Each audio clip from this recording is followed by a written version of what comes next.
Мыйзам долбоорун колдойм. Урматтуу транспорт министринин өкүлү.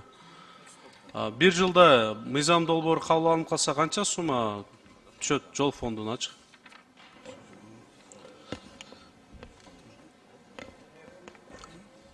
Уруксат берсеңиз, анда жооп берип коеюн. Транспорт жана коммуникациялар министринин орун басары Басаралиев Бекназар Токтосунович 2023 жылдын жыйынтыгы менен жол фондуна 4,5 миллиард акча каражат түштү.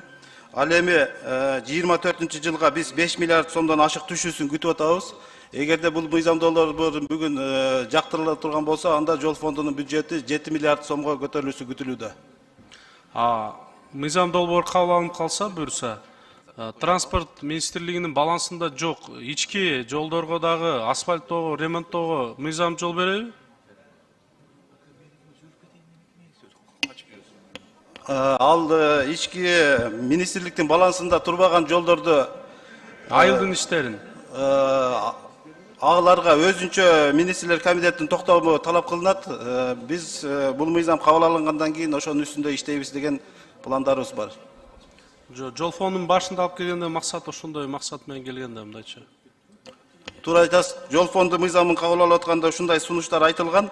Азыр биз жол фондунун туруктуу финансовый базасын түзүп алгандан кийин биз ошол сиз айткан айыл кыштактардын жолдорун министрликтин балансына өткөрүп, ошону бирдиктүү саясатын жүргүзөлү деп мындай келечекке мындай стратегический план коюлган да бизде.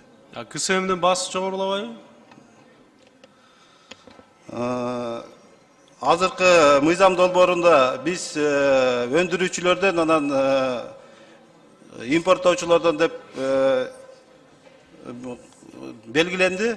Анан азыр ал көлөмү жана анын баасы боюнча министрлер кабинети тарабынан адемдүү чечим кабыл алынат, бирок биз өтө чоң көтөрүлөт дегенден алыспыз.